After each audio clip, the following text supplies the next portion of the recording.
Jadi apakah orang Kristen tidak perlu berbuat baik? Jawabannya tetap perlu, tetapi bukan untuk keselamatan, melainkan untuk mengucap syukur karena sudah diselamatkan. Nah, itu konsep kekristenan. Kalau agama lain mengatakan bahwa dia berbuat baik untuk keselamatan, tetapi Kristen beriman dulu kepada Yesus, baru berbuat baik untuk mengucap syukur karena sudah diselamatkan.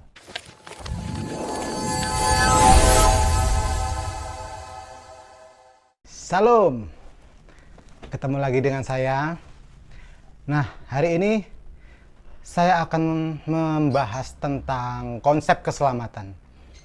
Kemarin saya ada lihat satu video yang ini dimana seorang pendeta ini mualaf. Nah, tujuan saya sebenarnya bukan ke pendeta yang mualaf ini, tetapi ini pembelajaran bagi kita, anak-anak Tuhan ini, supaya kita ini lebih mengetahui sebenarnya tentang konsep keselamatan itu seperti apa. Baik, kita perhatikan video berikut ini.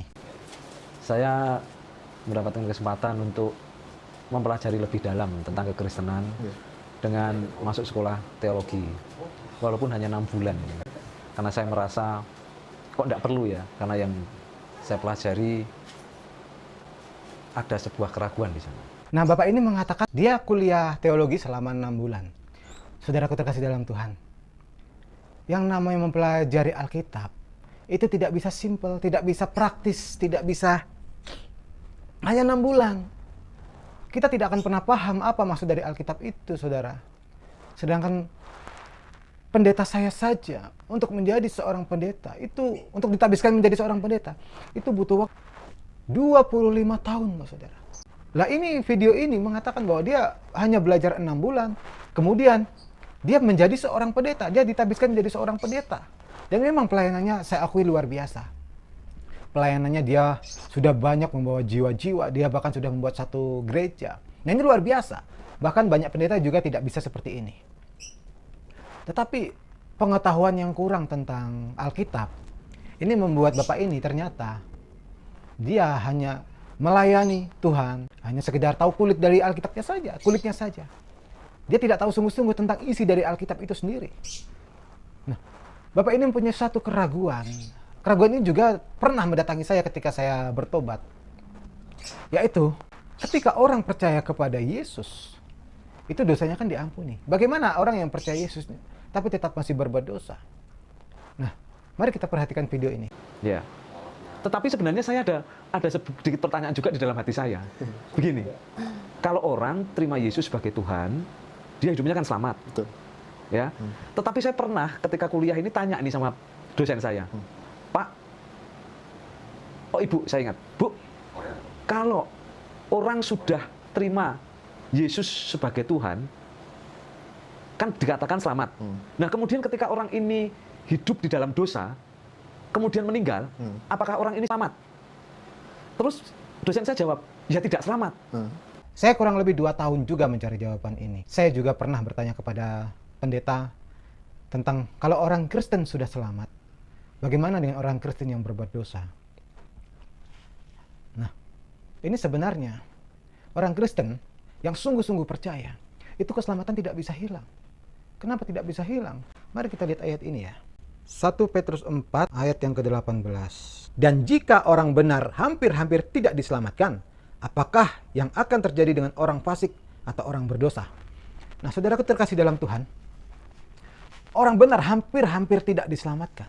Ini bukan berarti orang benar bisa tidak selamat. Tidak. Yang namanya hampir tidak diselamatkan, itu artinya dia selamat. Saya kasih contoh begini. Kalau saudara, waktu jalan kaki tiba-tiba saudara hampir jatuh ke dalam lubang, itu artinya saudara tidak akan jatuh. Nah, kalau saudara jatuh, saudara akan ngomong gini, aduh aku sudah jatuh ke dalam lubang. Gitu. Aku jatuh ke dalam lubang. Tetapi ketika saudara hampir jatuh, saudara akan mengatakan, wih, hampir aku jatuh ke dalam lubang. Nah, itu artinya saudara belum jatuh. Nah, ayat ini mengatakan orang benar hampir-hampir tidak selamat. Itu artinya orang benar pasti selamat. Karena hampir-hampir tidak diselamatkan. Itu artinya orang benar pasti selamat. Kita perhatikan ayat ini ya, Ibrani 12 ayat yang ke-6. Karena Tuhan menghajar orang yang dikasihinya, dan ia menyesah orang yang diakuinya sebagai anak. Jika kamu harus menanggung ganjaran, Allah memperlakukan kamu seperti anak. Di mana terdapat anak yang tidak dihajar oleh ayahnya, Itu artinya kalau kita ini anak Tuhan, orang-orang percaya, kalau kita melakukan dosa, itu kita akan dihajar. Tapi hajarannya hanya di dunia ini, bukan di neraka. Nanti kita akan bahas ayatnya. Kita lanjut dulu ayat yang ini ya. Yang ke-8, tetapi jikalau kamu bebas dari ganjaran yang harus diderita setiap orang, maka kamu bukanlah anak. Tetapi anak-anak gampang. Selanjutnya dari ayah kita yang sebenarnya kita beroleh ganjaran dan mereka kita hormati, lalu demikian bukankah kita harus lebih taat kepada Bapa segala roh supaya kita boleh hidup? Sebab mereka mendidik kita dalam waktu yang pendek sesuai dengan apa yang mereka anggap baik. Tetapi Dia mengajar kita untuk kebaikan kita. Ya, ingat, Tuhan mengajar kita ini untuk kebaikan kita. Ya, kalau Tuhan mengajar kita dan masuk ke dalam neraka, itu artinya bukan untuk kebaikan, tidak. Tetapi ketika saudara berbuat dosa, saudara akan dihajar di dunia ini. Saudara akan mendapatkan hukuman. Nah, itulah tujuannya supaya saudara tidak dihukum ke dalam neraka. Memang tiap-tiap ganjaran pada waktu ia diberikan tidak mendatangkan sukacita, tetapi duka cita. Tetapi kemudian ia menghasilkan buah kebenaran yang memberikan damai kepada mereka yang dilatih olehnya. Tujuannya sudah jelas, bahwa ketika manusia atau orang-orang percaya ini berbuat dosa, dia akan dihajar di dunia ini. Dan ketika dihajar, tujuannya untuk supaya kita ini memperoleh bagian dalam hidup kekudusan, memperoleh bagian di dalam kerajaan surga. Nah, ini tujuan Allah. Nah, saudaraku terkasih dalam Tuhan, kita ini akan banyak membaca kitab, karena saya ingin membuktikan bahwa keselamatan itu tidak bisa hilang, bahwa orang Kristen itu dikatakan sudah pasti selamat. Tidak mungkin tidak. Tidak ada kata di Alkitab bahwa orang yang percaya Tuhan itu tidak selamat, tidak ada. Tetapi tetap Yohanes 10 ayat yang ke-28. Dan aku memberikan hidup yang kekal kepada mereka, dan mereka pasti tidak akan binasa sampai selama-lamanya, dan seorang pun tidak akan merebut mereka dari tanganku. Tidak ada orang yang bisa merebut kita ini, orang-orang pilihan Tuhan, orang-orang yang dikasihi Tuhan, dari tangan iblis. Saudara, sebelum kita percaya Tuhan Yesus, sebelum kita mengaku bahwa kita percaya kepada Yesus dan dibaptis, kita ini sebenarnya adalah anak-anak dosa, anak-anak gelap. Nah, saudara, ketika kita anak-anak gelap atau keturunan dari Adam itu, maka sebenarnya kita ini adalah orang yang patut dihukum. Tetapi Tuhan mengasihi kita karena begitu besar kasihnya akan dunia ini, maka ia rela menyerahkan anaknya yang tunggal untuk menebus dosa kita. Nah, ketika kita sudah ditebus Tuhan, ini Tuhan janji bahwa tidak ada satu orang pun yang bisa merebut kita dari tangan Tuhan. Yang merebut siapa? Iblis. Tidak ada iblis yang bisa merebut kita dari tangan Tuhan. Nah, ini sukacita bagi kita orang Kristen, orang percaya. Nah, kalau ada saudara yang murtad dan menolak Yesus, ini saudara rugi besar. Ruginya bukan di dunia ini, mungkin di dunia ini saudara tenang-tenang saja, saudara merasa damai, saudara merasa aman. Tetapi sebenarnya saudara sedang menanti kemurkaan Allah. Saudara, murka Allah itu begitu mengerikan, saudara. Yesus aja, yang notabene sebagai manusia ketika dia hidup di dunia, dia sempat berkeringat darah di Bukit Getsemani. Kenapa berkeringat darah? Karena Yesus harus meminum cawan murka Allah. Karena Yesus pernah berkata kan, Tuhan, Bapa, kalau boleh cawan ini berlalu daripadaku. Artinya cawan itu adalah cawan murka Allah. Yesus saja yang hidupnya tidak berdosa, ketika dia harus menanggung cawan murka Allah, keringatnya sampai berdarah, keluar darah.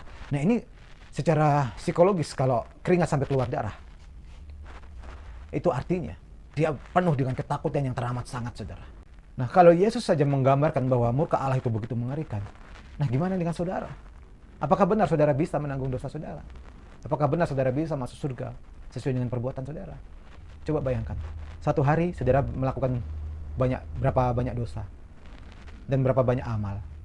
Kalau benar ada jalan keselamatan untuk menuju surga melalui perbuatan, maka perbuatan Yesus yang mati di kayu salib itu adalah perbuatan yang bodoh. Tetapi saya tegaskan kepada saudara, tidak ada jalan lain menuju ke surga. Nah, saya tidak akan panjang lebar, tetapi saya akan menjelaskan sesuai dengan di Alkitab. Kita lanjut ke 1 Yohanes 5 ayat yang ke-13. Saudara, kalau pegang Alkitab, saudara bisa baca judul perikop. Itu mengatakan begini, pengetahuan akan hidup yang kekal. Semuanya itu kutuliskan kepada kamu, supaya kamu yang percaya kepada nama Anak Allah, tahu bahwa kamu memiliki hidup yang kekal. Jadi saudara yang tahu nama Anak Allah atau tahu Yesus, maka saudara tahu betul akan hidup yang kekal itu, saudara. Nah, kita perhatikan ini, Filipi 1 ayat 5-6. Aku mengucap syukur kepada Allahku karena persekutuanmu di dalam berita Injil mulai dari hari pertama sampai sekarang ini. Akan hal ini aku yakin sepenuhnya, yaitu Ia yang memulai pekerjaan yang baik di antara kamu akan meneruskannya sampai pada akhirnya pada hari Kristus Yesus. Kalau Allah Tuhan yang sudah memulai konsep keselamatan ini, kalau Allah yang sudah berinisiatif untuk menyelamatkan kita, siapa yang bisa membatalkan ide Allah ini? Siapa yang bisa membatalkan rencana Allah? Ya kan? Kalau Allah sudah membuka pintu, tidak ada yang bisa menutup. Kalau Allah sudah menutup, tidak ada yang bisa membuka. Artinya Allah berkuasa atas segala hal, termasuk konsep ini. Allah sudah berinisiatif dari awal untuk menyelamatkan kita. Maka tidak ada yang bisa membatalkan rencana Allah ini, saudara. Nah, ini jelas dari ayat ini. Nah, saudara jangan jemu-jemu untuk mempelajari Alkitab.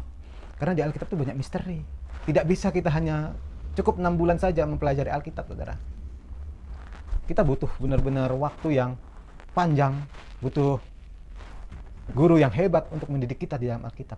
Nah, kalau saudara tanya kepada satu dosen atau satu guru, satu pendeta tentang keselamatan itu dan saudara ragu, alangkah baiknya saudara bertanya kepada pendeta yang lain. Yang jelas, dia bisa menjelaskan semuanya dari Alkitab dia, tidak hanya dari omongan saja. Tetapi ketika saudara ragu, saudara bisa tanya pada dosen yang mengerti betul tentang Alkitab. Nah, itu adalah konsep di mana orang Kristen tidak selamat. Dia harus selamat. Nah, tapi bagaimana orang Kristen yang masih melakukan dosa? Apakah dia tetap selamat atau tidak? Nah, kalau tidak enak ya. Kalau orang Kristen yang masih Kristen, dia masih melakukan kejahatan. Nah, tapi tetap selamat. Nah, ini enak sekali jadi orang Kristen. Nah, tapi saya katakan hati-hati, saudara. Hati-hati. Kalau saudara yang ngaku Kristen KTP, saudara ngaku Kristen, ngaku percaya Yesus, tapi hidup saudara masih terus di dalam dosa, tidak ada kata tobat, tidak pernah menyesali dengan dosa saudara, maka jangan-jangan saudara bukan anak terang. Saudara hidup di dalam dosa, tetapi saudara tidak pernah dihajar oleh Tuhan. Seperti yang tadi dikatakan Ibrani 12 ayat 5-11. Nah, itu jelas mengatakan bahwa orang percaya yang melakukan dosa itu dihajar di dunia ini supaya tujuannya baik, tujuannya supaya kita tidak tersesat. Nah, ini kita perhatikan juga di Alkitab ini. 1 Yohanes 1 ayat yang ke-9. Jika kita mengaku dosa kita, maka Ia adalah setia dan adil, sehingga Ia akan mengampuni segala dosa kita dan menyucikan kita dari segala kejahatan. Orang Kristen yang benar-benar percaya tetap bisa jatuh di dalam dosa. Saya tidak pernah menemukan orang yang sudah percaya kepada Yesus, sudah percaya, tetapi tidak melakukan dosa sedikit pun. Itu tidak pernah ada dalam sejarah. Orang Kristen tetap melakukan dosa. Nah, tapi ketika ada Roh Kudus di dalam hatinya, dia akan penuh dengan penyesalan. Nah, ketika dia menyesal, dia akan mengaku dosa kepada Tuhan. Nah, ketika dia mengaku dosa, dikatakan di ayat ini bahwa Allah itu setia dan adil. Dia akan mengampuni segala dosa kita. Kata segala di sini, segala dosa kita itu bukan hanya dosa kita di masa lalu, tetapi dosa kita yang akan datang. Tuhan tahu ketika saudara itu percaya kepada Tuhan bahwa engkau akan melakukan dosa di kemudian hari. Tuhan sudah tahu kok. Makanya Tuhan mengatakan segala dosamu sudah diampuni. Coba bayangkan kalau saudara tidak percaya. Kalau saudara tetap bersikukuh bahwa yang diampuni itu adalah dosa masa lalu. Coba saudara bayangkan.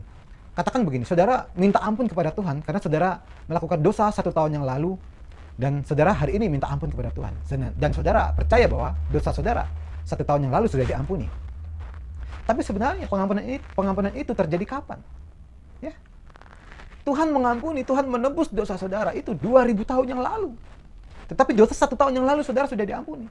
Itu artinya waktu Yesus menebus dosa saudara di kayu salib, itu artinya dosa masa depan, dosa kita, dosa orang-orang nanti, masa depan, itu semuanya sudah diampuni. Nah, ini khusus bagi orang-orang yang percaya. Jadi Tuhan mengatakan bahwa segala dosamu itu diampuni. Nah, ini luar biasa konsep Tuhan. Jadi bukan berarti orang Kristen oleh seenak-enaknya berbuat dosa. Ingat, kalau saudara benar-benar orang percaya, tapi saudara berbuat dosa, maka saudara akan dihajar oleh Tuhan. Tetapi kalau saudara ngaku Kristen, tapi masih berbuat dosa, dan tidak pernah dihajar oleh Tuhan, jangan-jangan saudara tidak percaya, hanya mulut saja. Tetapi hati saudara tidak percaya. Nah, ketika saudara mengatakan percaya, saya yakin yang ada adalah perbuatanmu adalah perbuatan yang kudus. Karena apa?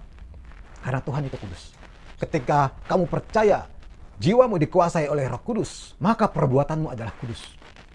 Tetapi tetap bisa jatuh dalam dosa karena kita masih hidup di dunia ini. 1 Yohanes yang kedua, ayat 1-2. Hai anak-anakku, hal ini kutuliskan kepada kamu supaya kamu jangan berbuat dosa. Nah, ini Yohanes juga mengatakan bahwa kita ini orang yang percaya, kalau bisa jangan berbuat dosa. Tetapi kalau kita ternyata berbuat dosa bagaimana? Nah, ini. Namun jika seorang berbuat dosa, kita mempunyai seorang pengantara pada Bapa, yaitu Yesus Kristus yang adil. Dan ia adalah pendamai untuk segala dosa kita. Dan bukan untuk dosa kita saja, tetapi juga untuk dosa seluruh dunia. Nah, mungkin saudara bingung dengan terjemahan ini. Saya akan bacakan dari terjemahan lain, saudara. Anak-anakku, aku menulis ini kepadamu supaya kamu tidak melakukan dosa. Tetapi jika seorang berbuat dosa, kita mempunyai pembela yang membela kita di hadapan Bapa, yaitu Yesus Kristus yang benar itu. Nah, ini ada kata yang menarik, bahwa dikatakan Yesus Kristus yang benar itu. Nah, saudara perlu tahu bahwa orang yang berhak menebus kita dari dosa itu adalah orang yang tidak berbuat dosa. Saudara, gini, saya kasih contoh. Saudara datang bersama teman kepada seseorang. Teman ini dia sudah melakukan pencurian di rumah juragan ini. Ya. Dan saudara juga sebenarnya ada pernah melakukan pencurian walaupun itu kecil. Nah, ketika saudara ingin membela teman saudara ini, saudara mengatakan begini, saya kasih contoh ya, saudara mengatakan begini, Tuhan, tolong ampuni teman saya ini, Tuhan. Dia kan hanya mencuri uangmu 100.000, Tuhan. Ya, tolong ampuni dia, Tuhan. Kemudian Tuhan ini akan ngomong apa sama kamu? Pasti dia akan marah. Diam kamu. Kamu membela dia, kamu juga pernah mencuri uangku. Kan begitu. Orang yang mencuri tidak bisa membela orang yang mencuri juga. Kecuali orang yang ini, yang membela ini, adalah orang yang tidak mencuri. Kalau orang yang tidak mencuri, membela orang yang mencuri, kemungkinan akan didengarkan. Pasti akan didengarkan. Nah, keputusannya terserah Tuhan ini. Ya. Nah, makanya, untuk menebus dosa, itu diperlukan orang yang tidak berdosa. Nah, coba saudara perhatikan dari zaman Adam sampai sekarang. Coba saudara cari di kitab saudara, atau di Alkitab juga, atau di kitab manapun. Cari saja satu orang yang tidak pernah melakukan dosa. Saya yakin tidak ada. Di Alkitab ada, itu pun Yesus. Orang khusus. Di luar Yesus tidak ada. Ya. Jadi hanya Yesus yang dikatakan yang benar itu yang bisa menebus orang-orang berdosa. Supaya dibenarkan di hadapan Allah. Nah, ya, saudara perlu paham konsep ini. Banyak orang Kristen yang tidak paham terhadap konsep ini sehingga dia ragu tentang keselamatan. Ya. Ini bukan sedikit loh orang yang ragu tentang keselamatan. Ayat yang kedua, Yesuslah jalan untuk menghapus dosa kita. Dan bukan dosa kita saja, tetapi juga dosa semua manusia. Nah, kalau dikatakan bahwa Yesus adalah jalan untuk menghapus dosa kita. Nah, kalau saudara percaya kepada jalan itu, maka saudara tidak akan tersesat. Saya kasih contoh begini. Ketika saudara berjalan, kemudian saudara menemukan 2 cabang. Dan saudara tidak tahu ini tujuannya, kiri atau kanan. Ya. Kemudian saudara bingung, dan saudara ambil jalan sebelah kiri. Ternyata jalan kiri adalah jalan menuju ke jurang, dan saudara mungkin akan jatuh. Dan saudara akan jatuh di situ. Nah, tetapi beda halnya kalau saudara tahu bahwa jalan ke kiri ini adalah jalan menuju ke jurang, dan jalan ke sebelah kanan ini adalah jalan kebenaran, jalan yang benar. Nah, ketika saudara paham akan jalan ini, saudara dengan yakin akan pilih ke kanan. Tentu saudara akan milih jalan kebenaran. Tidak mungkin saudara akan milih jalan yang menyesatkan itu. Ya.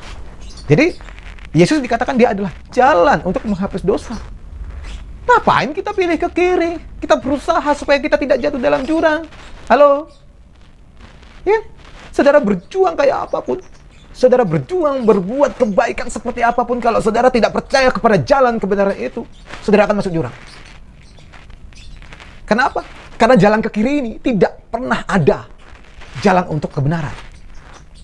Tetapi ketika saudara percaya kepada jalan, maka saudara akan dengan yakin berjalan ke kanan, dan saudara akan yakin bahwa saudara akan menuju ke kebenaran itu, atau ke surga itu. Nah, ini perlu paham. Nah, sekarang kita akan membuktikan juga lewat Alkitab. Saudara baca ini. Roma 8 ayat yang pertama. Demikianlah sekarang tidak ada penghukuman bagi mereka yang ada di dalam Kristus Yesus. Nah, ini jelas dikatakan di sini bahwa tidak ada lagi penghukuman. Nah, penghukuman ini bukan penghukuman di dunia. Ya kan? Kalau kita mengatakan penghukuman ini penghukuman di dunia, maka saudara akan bertabrakan dengan ayat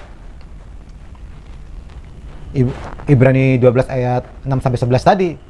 Ya kan? Prinsip menafsirkan Alkitab itu tidak boleh tabrak ayat satu dengan ayat yang lain. Tidak boleh. Makanya penghukuman di sini bukan penghukuman di dunia, melainkan neraka.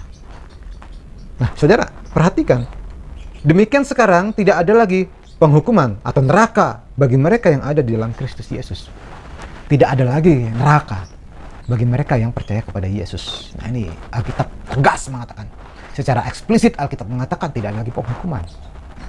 Tapi bagaimana kalau orang Kristen yang sudah percaya tadi berbuat dosa? Seperti apa penghukuman itu? Nah, salah satunya seperti ini. Yesaya 59 ayat 1 sampai 2. Sesungguhnya tangan Tuhan tidak kurang panjang untuk menyelamatkan, saudara. Tuhan itu tidak kurang akal untuk menyelamatkan kita. Jadi kalau Tuhan udah inisiatif untuk menyelamatkan kita, jangan kita terus mengatakan tidak mungkin. Ya, tidak mungkin. Ini ide Tuhan. Dan pendengarannya tidak kurang tajam untuk mendengar. Tetapi yang merupakan pemisah antara kamu dan Allahmu ialah segala